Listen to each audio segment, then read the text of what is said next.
So now we get to day 2 in Iceland. And this is the day when I realized that in Iceland, fun is mixed with a little bit of torture as well. Stay with me and I'll tell you the whole story.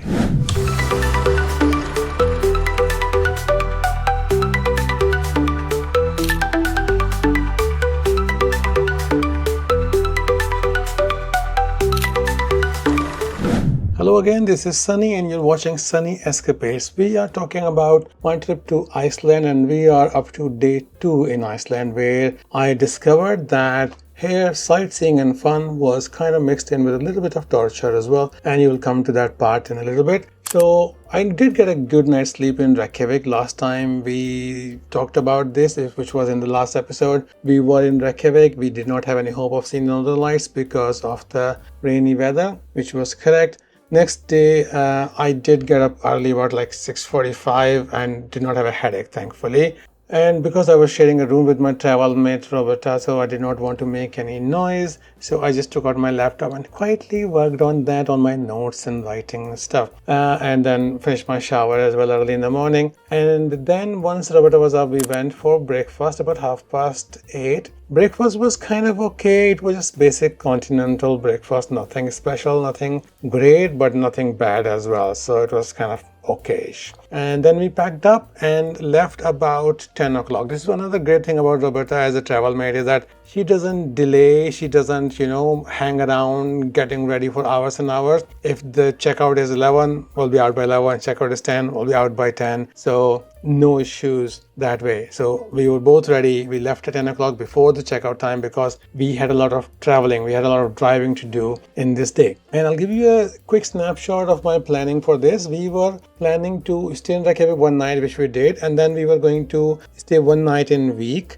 which is the southernmost village in Iceland. And then we were going to stay in Hella for 3 nights. Hella is between Reykjavik and Vík, but I had planned it this way so that we would do our long driving on the day when we had the whole day to do it, and the last day when we were going to come back to the airport and we would be pressed for time, we could just travel from the closest point, which was Hella. So once we left the hotel, we went to see the local sites. So one of the local sites was this church called Hallgrímskirkja. So Hallgrímskirkja is a big, huge church. You would have seen pictures of that. If you see Iceland or Reykjavik, you will see pictures of that right away. It is 74.5 meters tall, which is the largest church in Iceland and is one of the tallest structures in the whole country. And you can see the curved spine that it has. The only thing that I realized when we got there was that it was bigger than I had thought. It was like about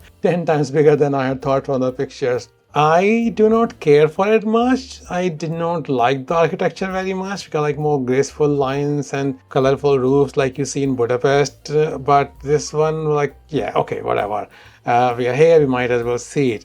The great thing that happened was, and this again, here's the torture starts, that while we were there, it started to rain. It was a cold, freezing rain, and also there was very strong wind. Like, I'm not joking, it was strong enough to blow you away. So on the smooth surface, that floor outside the church, you had to be careful. It could actually push you in the direction that it was going. So you had to find a shelter, you had to hold on to something to, save yourself. And also, if you're not wearing rainproof clothes, you will get totally soaked. We were wearing rainproof clothes.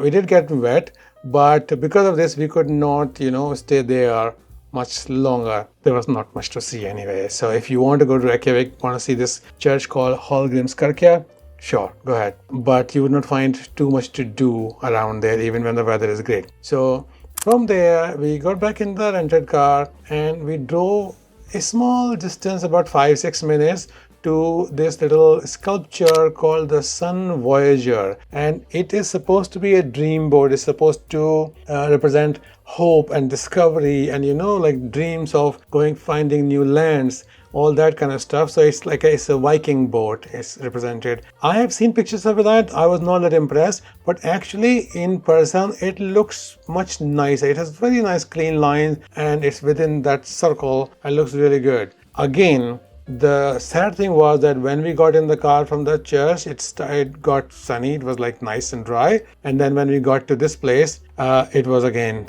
started raining. And another bad thing here was that it was very hard to find parking there. There was only a small roadside parking there, and there were already a few cars there. So once I tried about 10-15 minutes, I tried to get back into the space that was there. We could not do that. Went around and then finally found a space. So in cities, parking is usually a problem. So that is like any country, you would see that. Okay, so we were there for only a few minutes because it was raining. So I took a little clip and a couple of pictures and then got back in the car. It's kind of a shame because it does look really good in my pictures, in the clips that I've got. So I wish I had more time to take more angles, but whatever I got from there was good. There I also tried to buy petrol. We did stop there. There was a petrol pump, and because we were going to go, far to week. So there was only space in the tank for about 10 pounds worth of petrol. I'm like, why? And then I realized that the tank, we had not spent that much coming from Keflavik. And I looked at the gauge on the dashboard. The battery gauge was showing half, which is not a good thing because car battery should always be full. If you're running it, it keeps getting charged. And then after a while I realized, this is a hybrid car. Okay, that's why. So the battery was actually the hybrid battery. So it was intelligently charging it, using it, charging it, using it. Okay, fine. So that's why it was going to half and 3/4 and then again back to half. I didn't like it. Don't much carry for hybrid cars. They don't have the kick of a petrol car. Hate me if you want to, but that's the sad reality. And especially in a place like Reykjavik or in a place like Iceland, where you depend on your car a lot. So yeah, I did not care much for this car. Anyway, it might have been easier, cheaper in the fuel cost. I don't know. I have nothing to compare it that with. Let's carry on. So we went to, when we drove towards, we came across this waterfall, which we could see from the road. So we said, okay, we have to stop here. So we turned around, found the way to get into that. It's called Seljelindus Foss. Let me try that again. Seljelindus Foss. So that's the waterfall's name. It's very easy to see from the road. And here's again, there's the little torture thing. So we parked in a little parking slightly away from the waterfall, which was away from the spray. And then we put on our clothes, we put on the rain shell and gloves and everything. I put my camera, my little Osmo Pocket 3 into a plastic case, which was a waterproof case. And then we walked towards the waterfall. The spray from that was freezing cold and there was a lot of spray, very strong spray. So you could not get very close to it. And even as close as you could get to take the pictures, you could not stay very long.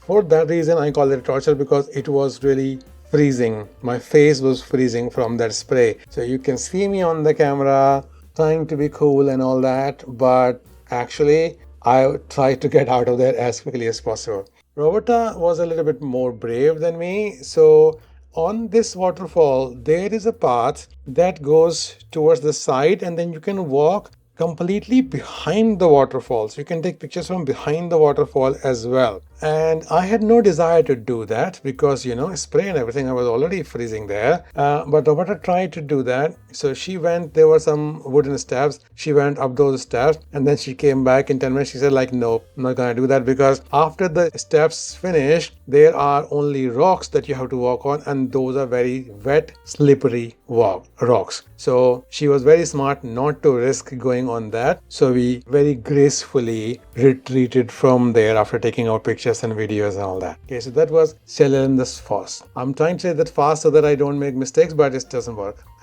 Anyway, the names in Iceland are a little bit funny that way. After that, we stopped at another waterfall, which was called Skogafoss. Easy name. And this was easy to get to from the main road. You could drive on the little gravel kind of surface for a bit and you can get pretty close and then you could walk. That was easy. And it was not really that wet, but you could not get very close to it. It was a little bit further. I could just take the pictures from there and we could leave. But there was an option to go up some steps on the side of the mountain. There were also wooden and metal steps. You could go up those steps and go right to the top of the waterfall. Okay, and then you can take pictures from there. But it's about 45 minutes of climb on those steps. I don't think I am fit enough to climb those. It might take about an hour for me, and even then I would be, and if you're not stopping on the way to take pictures, it might be hour and a half if you take pictures on the way as well. So we were like, no thank you, we don't want to spend an hour just climbing those steps. And to be honest, I have seen pictures both from the Cylinders Falls behind the waterfall and also the top of this waterfall. They were not amazing enough to tempt me to attempt those things. Okay, carry on. So we got to week about 16:55, which means like almost 5 o'clock, and we had booked at Hotel Derolai. Derolai is a place there as well.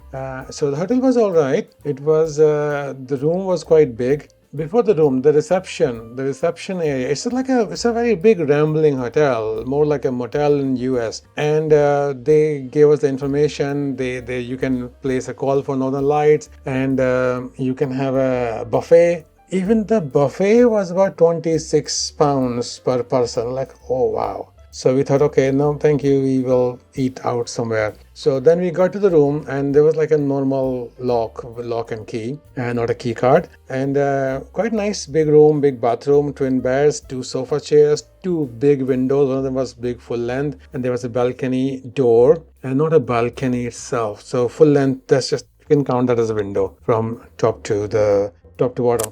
So we just put our stuff in the room, and then we went to Week because we wanted to see the church there, which is a famous red church, because it was going to get dark otherwise. We went in February, end of February, this was 28th February, but still it was like a 10-hour day. So we had to travel in that time as much as possible. So we went to this church. The church is called Vik I Mildal Church. It's very pretty. It was closed. What happened on the way was that I got done by a speed camera. I got trapped by a speed trap, and the reason I call it a speed trap, and be careful if you are driving in Iceland, because they set these speed traps specifically for tourists quite a lot in different places. I've seen them because once I got caught by this, I did not get caught by any others. Why I call this a speed trap? Because there was a speed change from 70 to 50 within 200 meters. There was a sign for 70 and there was a sign for 50, and the camera was right on the line of the 50. So I was slowing down from 70 and I was something about 58, 60 still at that point, and the camera goes like, yeah, okay. So I like, yes, I curse when I get that kind of a shock. So that completely ruined my mood. I tried not to let it ruin my mood, but it does affect me. So I'm not gonna lie about that. So once we got to the church, I sat in the parking for a bit and did some research on the phone to see how much a speed fine in Iceland can be, and it's generally around 233 pounds. So be careful if you're driving in Iceland. Thankfully, I did not get a speeding ticket. It's been 2 months, so I did not get a speeding ticket. I'm counting that it would not come now. But yeah, be very, very careful. Local people do still drive faster than that. I don't know how they get away with that. So we took some pictures of that, and from there we could see the Black Beach as well, which is okay. But again, the weather was very cold, very windy, so you could not hang about too much. So we just took some pictures, finished from there, and then we went into the actual week in the village itself to find some food. Like, okay, let's see if we can find some food which is not extremely expensive. We did find something, and it was a place called Ice Cave Bistro. It had some vegetarian options as well. So I had a burger. It was 17 pounds. So I don't know if we have burgers that expensive in England. I had a 10-pound burger that was a few years ago, so maybe by this time it might be 17, 20 pounds. I don't know. It was okay. And I got a burger and the 7-Up. Oh yeah, so 17 pounds for burger and a 7-Up. But instead of a 7-Up, I got a fizzy water. I tasted it twice and then like, that doesn't taste like 7-Up. I've not had 7-Up in a while, but so I went back to the counter, showed them that and asked them, is it 7-Up? They checked below the counter under those, the tap things. They found, oh no, it is not. Sorry, it is. So I kind of felt that they were not as apologetic as they could be customer service wise. Like, yeah, they took it in their stride. So they changed it and I got a 7-Up replacement, but that was it. Right next to the bistro was like a little shopping complex, all indoors. So we went into that and I was able to buy a couple of t-shirts. They were on sale, so I got them for about 14 pounds each. For Iceland, that was cheap, believe me. In Iceland, things were always more expensive than London. So 14 pounds, usually if you go somewhere like even in Paris, you can get for 10, 12 pounds, you can get nice t-shirts. So these were nice t-shirts. They were not touristy t-shirts. They were like proper good t-shirts. So 14 pounds. Okay, good compromise. Then from there we started. The weather has been kind of cold, kind of playing on and off. But when we left there, as soon as we got on the road, it just turned really horrible. Heavy snow and zero visibility. This was really scary for me. I have driven in snow before, but in England we don't get that much snow. So snow in England is like I've driven in the daytime, some snow, some visibility, drive slowly, and you can hope to be alive at the other end of the journey. None of those things were true in Iceland in week, because it was a road going up, it was a mountain area. And so you have to be very careful not to go off the road because you would not survive. Both of us would be dead within seconds. But also it was dark, so visibility was kind of zero from that. And with the snow coming right at my windscreen, my visibility was like minus, if anything. So I drove very, very slowly, as slowly as I could. There was pressure on me because there were people behind me who could have and would have and wanted to go faster than me because they were probably locals. So I did not try to be polite there. I just drove as slowly as I wanted. But on a slope, when you're going up, you can't drive extremely slow. So I just drove very slowly, as much as I could. And Roberta was sitting on my right hand side, and her job was to look towards her right outside the window and look at the edge of the road so that I don't drive off the edge of the road. And they were ballards. They were like these little yellow poles on the curves and at every maybe a couple of hundred yards. And she was just spotting those as much as she could. And then she was telling me, okay, yeah, I can see that. Go slightly to the left, go slightly to the, she never said go to the right.